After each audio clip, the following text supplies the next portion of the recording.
감사합니다.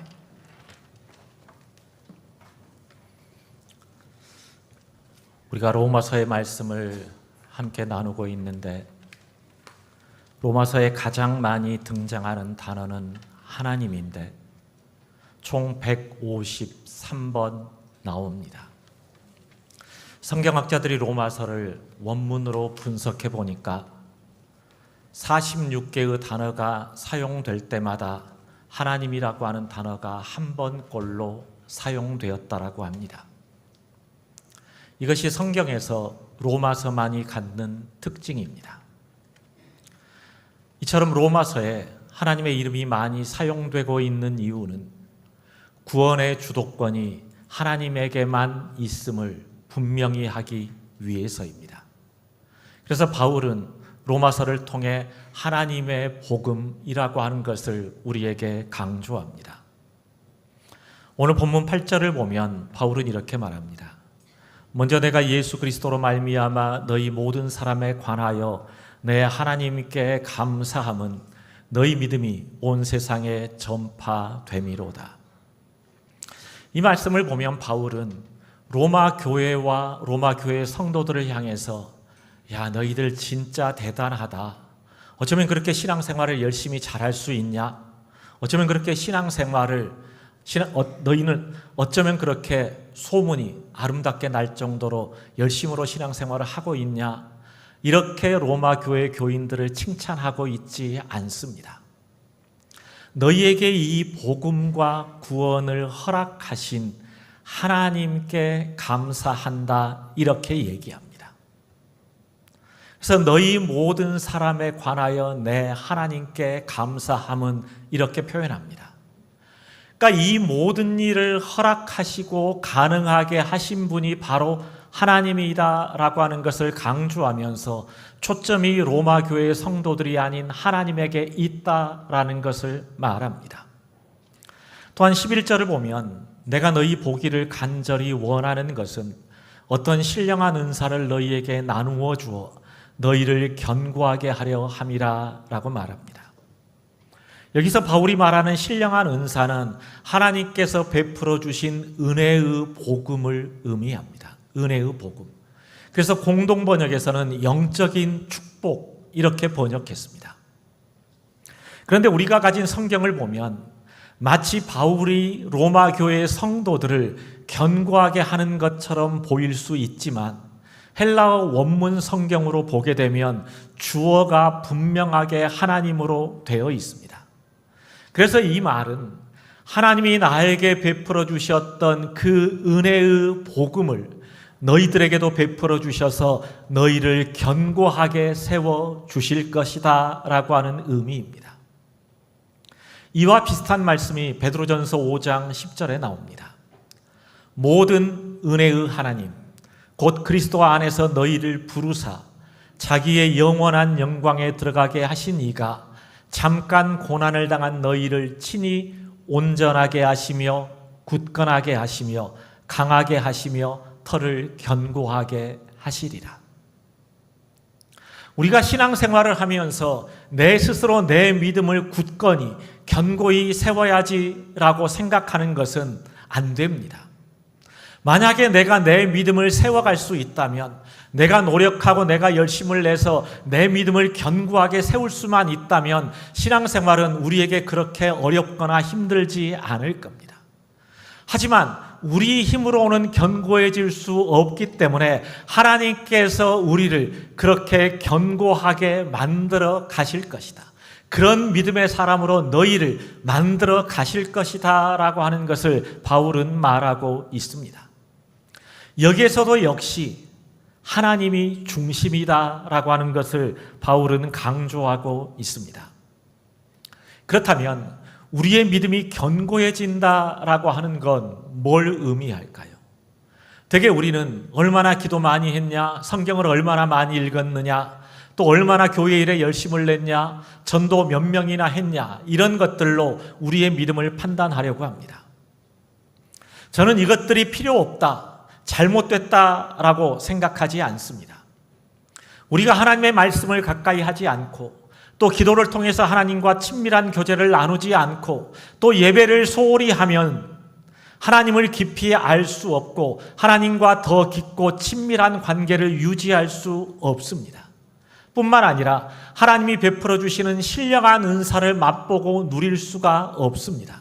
그렇기 때문에 이런 것들은 우리가 신앙생활을 하면서 신앙생활을 하는데 굉장히 중요한 문제입니다.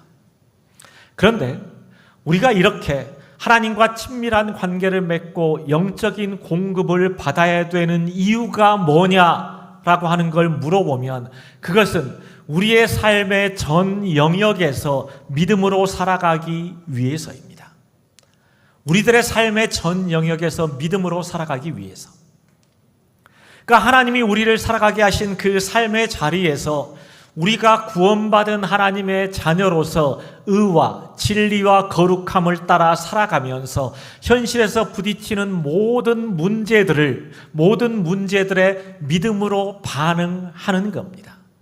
이 과정을 거치면서 우리가 견고한 믿음의 사람이 되도록 하나님은 우리를 만들어 가십니다.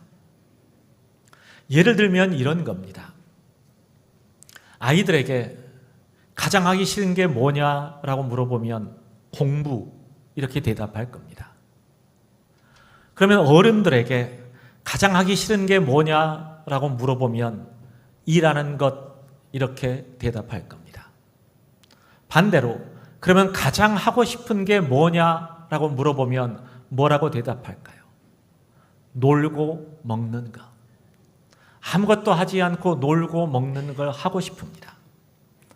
그런데 아이들은 그렇게 하기 싫은 공부를 억지로라도 해야 되니까 학교에 가고 어른들은 언제 때려칠까?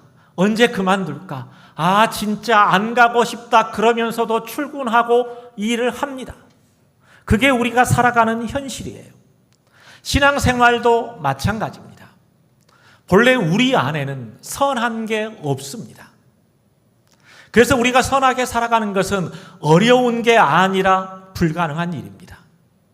그런 우리가 선으로 악을 이기고 원수를 사랑하고 오른뺨을 때리면 왼뺨을 돌려대고 네 원수가 줄이거든 먹이고 목말라 하거든 물을 주는 그런 수준까지 나아가는 게 가능할까요? 우리가 그렇게 되는 게 가능할까요? 어떤 분들은 사랑이 있으면 됩니다라고 얘기합니다. 내 안에 사랑이 있으면 됩니다. 그런데 정말 사랑만 있으면 될까요? 저는 그렇지 않다고 생각합니다. 우리가 현실에서 부딪히는 문제들, 여러 가지 어려움들은 사랑이 있느냐 없느냐의 문제가 아니라 그 상황에서 내가 반응할 수 있는 연습이 되어 있느냐 되지 않았느냐, 훈련이 되어 있느냐 되지 않았느냐의 문제입니다. 왜 우리가 신앙생활을 하면서 끊임없이 연습하고 훈련을 해야 됩니까? 못하니까 그런 거예요. 못하니까. 운동선수들이 왜 끊임없이 반복되는 훈련을 합니까? 그게 몸에 배어서 자연스럽게 나오도록 어떤 상황에서도 그렇게 반응하도록 하기 위해서입니다. 신앙생활 역시 마찬가지입니다. 끊임없는 연습과 훈련의 반복입니다. 왜요? 하루아침에 되지 않기 때문에 그렇습니다.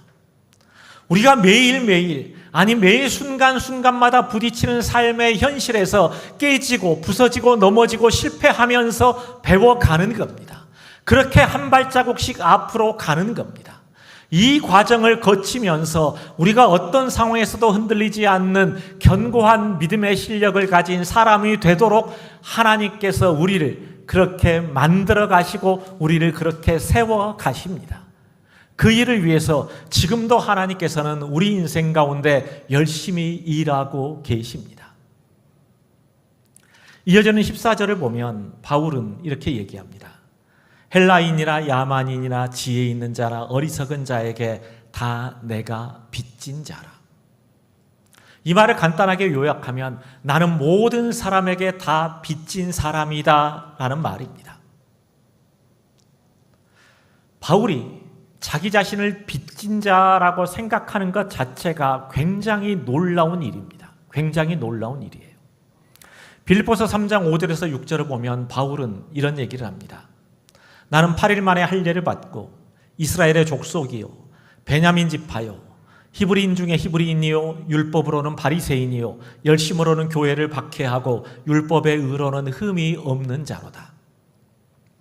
이 말씀을 아주 짧게 딱 줄이면 무슨 말이냐고 하면요, 하나님 나 이런 사람이에요, 이런 거예요. 하나님 내가 이런 사람이에요. 대단하죠? 나 같은 사람 또 있어요? 나는 난지 8일 만에 율법을 따라서 할례를 받았습니다. 나는 이스라엘 정통 핏줄 베냐민 지파고 히브리인 중에 히브리인입니다. 나는 철저하게 율법을 지키는 바리새인이고 율법으로는 어떤 흠도 찾아볼 수 없는 완벽한 사람이 바로 나입니다. 이 얘기예요. 그러니 하나님 앞에서 얼마나 당당합니까? 하나님 앞에 당당한 겁니다. 내가 이렇게 율법으로 흠이 없고 부끄러움이 없는 삶을 살았으니까 하나님은 반드시 나에게 복을 주셔야 될 의무와 책임이 있습니다. 이게 다메섹에서 예수님을 만나기 전까지 바울이 가졌던 생각입니다. 쉽게 얘기하면요, 바울은 채권자였고 하나님은 채무자였어요. 마치 하나님이 바울에게 뭔가를 해줘야 되는, 또 바울은 마땅히 받을 만한 그런 삶을 살았다라고 당당히 자부하면서 살았습니다. 그랬던 바울이 지금은 자신을 빚진 자 이렇게 고백합니다. 빚진 자다. 어떻게 이런 변화가 일어날 수 있었을까요? 그 이유는 다른 게 아니라 하나님의 은혜를 그가 경험했기 때문에 그랬습니다. 하나님의 은혜를 경험했기 때문에. 하나님 앞에서 입이 10개라도 할 말이 없었고 하나님이 죽이셔도 어떤 할 말도 없는 그런 사람이 바로 바울이었는데 하나님께서는 그런 바울을 심판하거나 책망하지 않고 오히려 바울에게 복음을 전하는 귀한 사도의 직분을 맡겨주셨습니다. 그래서 바울은 자신을 빚진 자라고 표현을 합니다. 돈을 빌렸다, 경제적으로 빚진 자가 아니라 나는 하나님의 은혜에 빚을 진 사람이다 라고 고백하고 있는 겁니다. 이것이 하나님의 은혜를 경험한 사람들이 공통적으로 느끼는 감정입니다. 하나님의 은혜를 경험하게 되면요, 내가 그 은혜의 빚을 졌구나, 이걸 깨닫게 돼요. 은혜라는 게 뭡니까? 내가 자격이 있기 때문에, 조건을 갖추었기 때문에 주시는 게 아닙니다. 사울처럼 하나님 앞에 당당하고 떳떳하다고 생각하는 사람은 받을 수 없고 오히려 부끄러운 사람이 받을 수 있는 게 은혜입니다. 그래서 은혜는 하나님이 우리에게 주시는 선물이에요. 선물. 어떤 대가나 싹이 아니라 그냥 주시는 선물입니다. 그런데 우리는 굉장히 이상한 심보가 있습니다. 하나님께서 내가 이걸 너에게 선물로 줄게 그러면서 선물을 주시려고 하는데, 하나님 잠깐만요. 아니요, 괜찮거든요. 그 선물 잠깐만 놔두세요. 내가 그 선물을 받기에 합당한 자격과 조건을 좀 갖춘 뒤에 받을게요. 우리는 이렇게 얘기합니다. 이렇게 생각합니다. 그래서 내가 예배에 빠지지 않고 잘 참석하고 열심히 기도하고 열심히 봉사하고 헌신했을 때 주어지는 은혜는, 나는 받을 만해, 내가 은혜 받는 게 당연해, 이렇게 생각합니다. 반대로 내가 별로 한 일이 없고 하나님 앞에 드린 것도 없고 교일에 열심을 내지 않았다면 나 같은 사람은 은혜 받을 자격도 없습니다, 이렇게 생각합니다. 여러분, 분명히 말씀드립니다. 내가 하나님께 열심을 냈기 때문에 나는 은혜 받을 자격이 있다라고 생각하는 사람이라, 나는 하나님께 아무것도 드린 게 없기 때문에 은혜 받을 자격이 없다라고 생각하는 사람이라, 둘 다 틀렸습니다. 둘 다 틀렸어요. 하나님의 은혜는 우리에게 어떤 것도 요구하지 않습니다. 눈꼽만큼도 요구하는 게 없이, 값없이, 대가 없이 거저 주시는 하나님의 선물입니다. 이 선물을 받고 누리는 것, 그것이 바로 복음의 핵심인 겁니다. 이어지는 15절을 보면 바울은 이런 고백을 합니다. 그러므로 나는 할 수 있는 대로 로마에 있는 너희에게도 복음 전하기를 원하노라. 이 말씀을 여러분 한번 자세히 들여다보세요. 우리는 어떻게 알고 있습니까? 복음은 믿는 사람에게 전하는 거예요? 안 믿는 사람에게 전하는 거예요? 누구에게 전해야 돼요? 안 믿는 사람에게 전하는 거다, 이렇게 생각합니다. 그런데 바울은 뭐라 그럽니까? 로마에 있는 너희에게도 복음 전하기를 원하노라. 간절하게 원한다라고 말합니다. 그런데 로마 교회 교인들이 어떤 사람들입니까? 로마서 1장 8절을 보면 너희는 그리스도의 것이다 라고 표현하고 있고, 7절을 보면요, 하나님의 사랑하심을 받고 성도로 부르심을 받은 자라고 표현하고 있습니다. 또 8절을 보면 로마 교인들의 믿음에 대한 소문이 온 세상에 퍼질 정도로 그들은 좋은 믿음을 가진 사람들이었습니다. 그런 로마 교인들에게 바울은 너희에게 복음을 전하기를 원한다라고 말하고 있습니다. 왜 그럴까요? 로마 교인들이 다시 복음 앞에 진실되게 서기를 원했기 때문에 그렇습니다. 진실되게 서기를 원했기 때문에. 사도행전 2장을 보면 오순절 성령 강림의 역사가 기록되어져 있습니다. 마가의 다락방에 성령님이 임하자 제자들이 방언을 말하기 시작합니다. 그 현장에는 로마에서 온 사람들도 있었는데 그들 중에는 유대인도 있고 유대인이 아닌 로마인으로서 유대인에 입교한 사람들도 있었다라고 사도행전 2장 10절을 보면 증언하고 있습니다. 그래서 성경학자들은 오순절 성령 강림의 사건을 목격한 이들이 로마로 돌아간 이후에 함께 모여 예배를 드리면서 로마 교회가 시작되었을 것이다, 이렇게 추측합니다. 따라서 바울이 로마서를 기록할 당시 로마 교회는 최소한 20여 년 정도의 역사와 전통을 가진 교회로 자라났습니다. 교회가 역사와 전통을 갖는 것은 선하고 좋은 일입니다. 하지만 단점도 있습니다. 그 단점이라고 하는 게 뭐냐고 하면 영적인 불감증에 걸려서 무감각해지는 겁니다. 무감각해지는 거예요. 처음 주님을 만났을 때의 기쁨과 감격은 온데간데 없이 다 사라져버리고 오랜 시간 동안 몸에 밴 익숙한 습관처럼 아무런 기쁨도 감격도 없이 그냥 신앙생활을 반복합니다. 그러면서도 자신의 영적 상태가 어떤가를 모릅니다.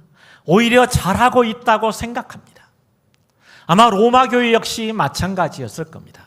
그래서 바울은 그들이 다시 복음의 기쁨과 감격을 회복할 수 있도록 내가 너희에게 복음을 전하기를 원한다라고 말하고 있습니다. 그런데 여러분, 이 얘기는요, 로마 교인들에게만 해당되는 얘기가 아니라 오늘 우리에게도 해당됩니다. 그래서 어떤 분은 이런 얘기를 합니다. 복음, 즉 예수 그리스도를 정말로 필요로 하는 사람은 교회 밖이 아니라 교회 안에 있다. 예수 그리스도를 정말로 필요로 하는 사람이 어디에 있느냐? 저 교회 밖에 있는 게 아니라 이 교회 안에 있다는 거예요. 무슨 말인가 하면 십자가 앞에서 철저하게 깨어져야 할 사람이 교회 안에 있고 콘크리트처럼 단단하게 굳어버린 마음이 녹아져 내려야 할 사람이 교회 안에 있고 예수의 이름 앞에 자신이 죽고 다시 태어나는 은혜를 받아야 할 사람이 바로 교회 안에 있다. 아니, 지금 이 자리에 있다. 아니, 바로 내가 그 사람이다. 바울은 그 얘기를 하고 있는 거예요. 복음을 누가 들어야 돼요? 내가 들어야 돼요. 그리고 그 복음 앞에 깨지고 부서지고 무너져야 할 사람이 누구라고요? 나예요. 나. 다른 사람이 아니라 내가 그 복음 앞에 무너져 내려야 된다는 겁니다. 그래서 복음은요, 지식이 아니라 능력이에요. 능력. 이 능력이라고 하는 말은 제가 다음 시간에 다시 설명을 드리겠습니다. 복음은요, 내가 신앙생활 몇 년 했으니까 이제 다 알아. 뭔 얘기만 해도 그 다음에 뭔 소리 나올지 다 알아. 내가 신앙생활 하면서 예배 한 번도 안 빠졌어. 내가 신앙생활 하면서 성경을 몇 번 읽었어. 하루에 얼마씩 기도해. 그렇다고 해서 내가 복음에 대해서 아는 게 아닙니다. 하나님께서 우리에게 선물로 주신 이 은혜의 복음을 내 삶으로 가지고 들어와서 그것을 내 삶에서 누리면서 살아가는 것, 그게 진짜로 우리가 복음 앞에 서는 건데, 이건 모르면서 예수님이 나 위에 돌아가신 거 알아요. 3일 만에 부활하신 것도 알아요. 그래서 내가 구원받은 것도 알아요. 모든 걸 다 지식적으로만 생각하고 있습니다. 그러면서도 내가 구원받은 하나님의 백성이다, 이렇게 당당하게 얘기해요. 그래서 복음이 뭡니까? 구원받으셨습니까? 물어보면요, 우물쭈물하면서 대답 못해요. 그런 것 같기도 했다가, 그런 것 같지 않기도 했다가. 이게 신앙생활 좀 했다고 하는 사람들, 내가 좀 안다고 하는 사람들에게서 나타나는 공통적인 모습입니다. 사랑하는 여러분, 이 시간 여러분에게 진실로 간절히 부탁을 드립니다. 우리가 정말로 하나님의 자녀로서 살아가기를 원하신다면 이제 우리 모두가 다시 복음 앞에 정직하게 서야 됩니다. 다시 복음을 들어야 됩니다.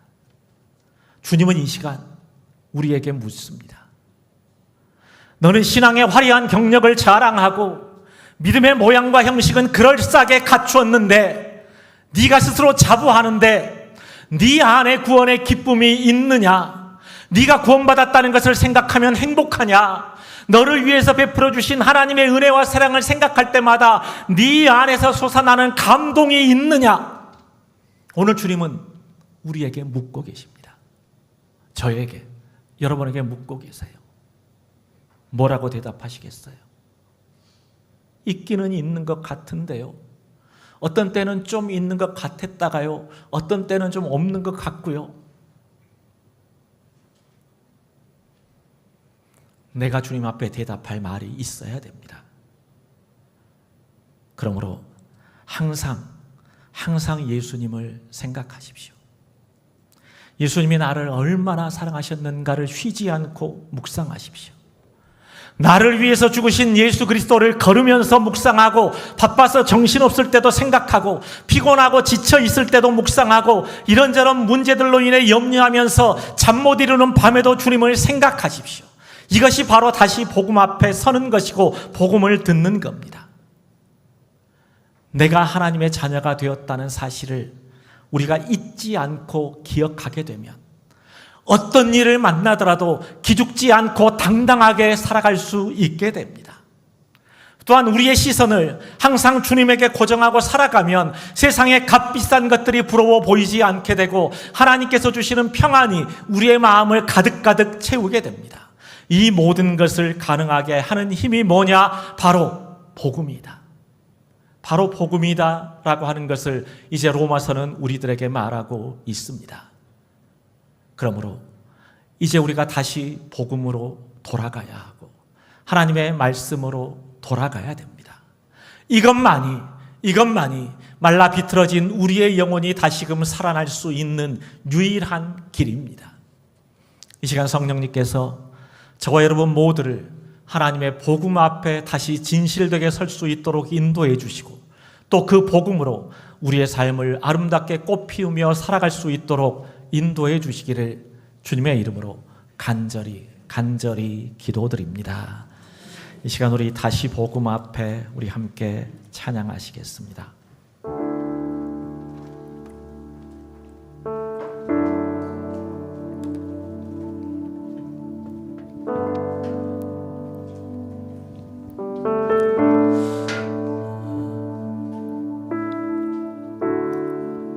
신앙생활을 오래 했다는 것, 분명히 자랑할 만한 일이고 아름다운 일입니다.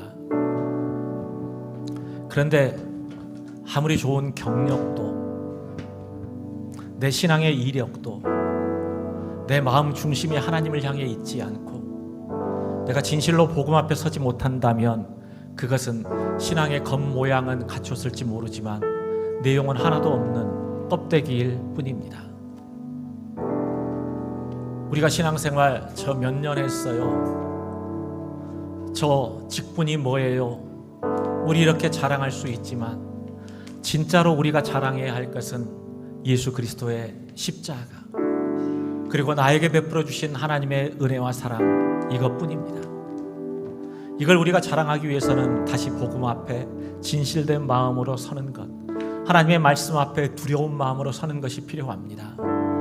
오늘 우리 함께 찬양하시고 또 하나님의 말씀, 나누었던 하나님의 말씀을 생각하시면서 우리 잠깐 기도하는 시간을 갖겠습니다.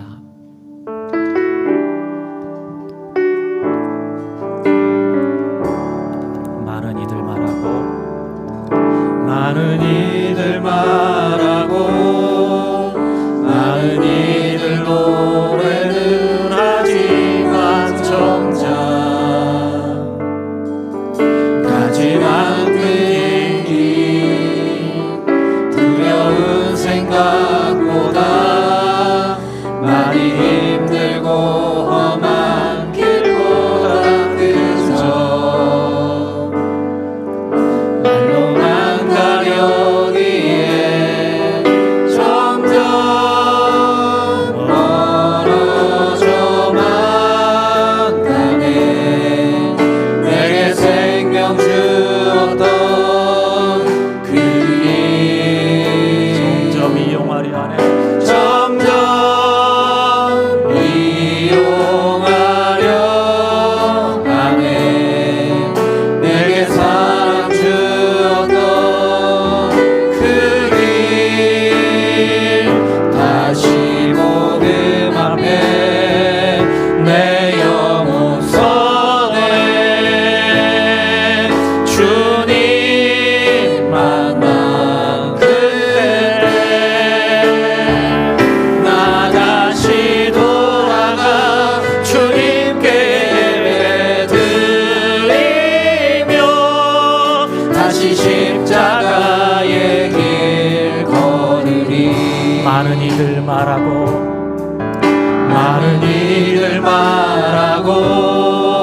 많은 이들 노래는 하지만 정작 가지 않는 길, 두려운 생각보다 많이 힘들고 험한 길보단 그저 말로만 가려기에 점점 멀어져만 가네. 내게 생명 주었던 그 길, 점점 이용하려 하네. 내게 사랑 주었던 그 길, 다시 복음 앞에 내 영혼 서네. 주님 만난 그때 나 다시 돌아와 주님께 예배드리며 다시 십자가의 길 걸음. 다시 복음 앞에 내 영혼, 다시 복음 앞에 내 영혼 서네. 주님 만난 그때 나 다시 돌아가 주님께 예배드리며 다시 십자가의 길 걸음. 하나님 말씀에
말씀에 하나님 말씀에 두려워 떠는 자,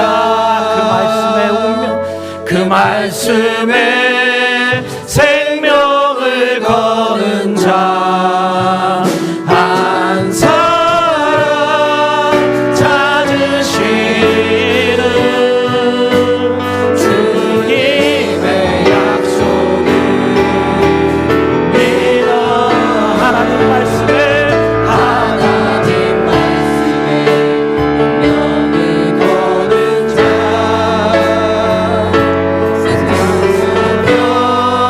주 따라가는 자, 영원한 하나님 나라 이뤄갈 주의 교회요.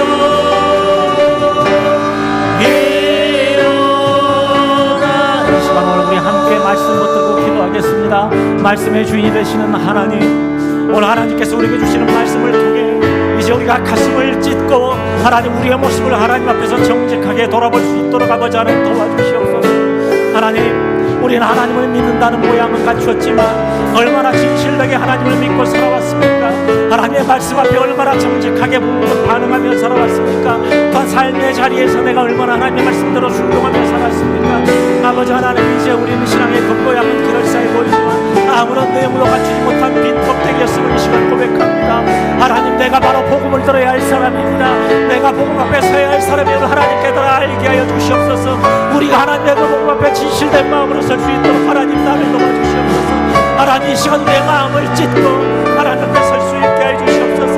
우리가 하나님의 말씀 앞에 진실되게 설 수 있도록 하나님 나를 도와주시옵소서. 시간 하나님께서 역사해 주시고 감동하여 주셔서 그 말씀이 내 영혼을 산산히 깨뜨리게 해주시고 그 말씀 앞에 부서지는 역사가 일어나도록 아버지 하나님 도와주시옵소서. 하나님께서 내 삶 가운데 찾아와 주시옵소서. 하나님, 이 자리에 오셔서 지금 이 자리에 오셔서 우리를 만나주시기를 원합니다. 우리의 하락했던 마음, 강박했던 마음이 단단했던 마음들이 하나님의 말씀으로 천천히 깨지고 부서지는 역사가 일어나게 해주시고 그 말씀을 내가 맛보고 우리의 영혼이 소생하는 기쁨을 아버지 하나님 인도하여 주시옵소서. 하나님, 간절히 원하옵나이다. 간절히 바라고 원하옵나이다. 간절히 하나님을 찾고 하나님의 은혜를 구합니다. 이 시간 우리 가운데 오셔서 우리의 마음을 무너뜨려 주시고 우리 가운데 역사해 주시옵소서. 하나님, 원하는 우리의 마음을 하나님께서 역사해 주시고 아버지, 이 시간 우리의 모든 심령이 하나님 앞에 갈기갈기 찢겨지고 부서져서 온전히 하나님 앞에 설 수 있도록 인도해 주시옵소서. 하나님, 이 시간 저희의 마음을 온전히 하나님 앞에 드려 하나님께서 받아주시고 역사해 주시고 인도해 주셔서 하나님 그 불쌍한 은혜와 사랑 앞에 녹아져내리는 시간이 될 수 있도록 아버지 하나님 인도해 주시고 하나님 역사해 주시옵소서. 아버지 하나님 함께 해주시고 믿습니다. 우리 인도해 주시고 주님 우리 가운데 역사해 주시고 함께 해주시옵소서.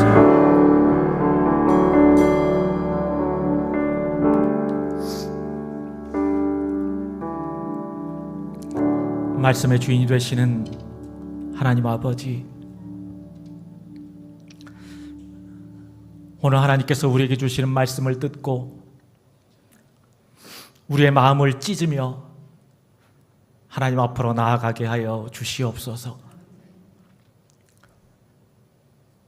내가 신앙의 겉모양은 그럴싸하게 갖추고 신앙의 경력도 신앙의 이력도 우리가 자랑을 할 수 있지만 정말로 내 안에 복음의 기쁨과 감격이 있는지, 하나님의 은혜와 사랑을 생각하면 그것이 너무너무 행복하고 너무너무 감사하고 너무나도 고마운지 우리가 우리 자신을 정직하게 돌아보게 하여 주시옵소서. 하나님의 말씀이 우리의 영혼을 산산히 깨트리는 능력이 되게 하여 주시옵소서. 이제 우리의 마음을 하나님 앞에 찢고 하나님 앞에 나아가 정직하게 우리 자신을 내어보게 하여 주시옵소서. 너는 과연 복음 앞에 얼마나 감사하고 있는지, 너는 하나님 주시는 그 은혜와 사랑 앞에 얼마나 감격하며 기뻐하며 즐거워하고 있는지, 오늘 우리가 무엇을 회복해야 하는지 하나님 깨달아 알게 하여 주시옵고, 이제는 다시 우리가 복음 앞에 서서 진실을 향하여 의와 진리와 거룩함을 향하여 이제 한 발자국 한 발자국 나아갈 수 있도록 우리를 붙들어 주시고 인도하여 주시옵소서. 이제는 우리 주 예수 그리스도의 은혜와 하나님 아버지의 무한하신 사랑과 성령님의 교통하시고 감동하시는 역사가 다시 복음 앞에 진실되게 서기를 원하는 우리 모두 위에 지금부터 영원토록 함께하여 주시기를 간절히 축복하며 기도드리옵나이다. 아멘.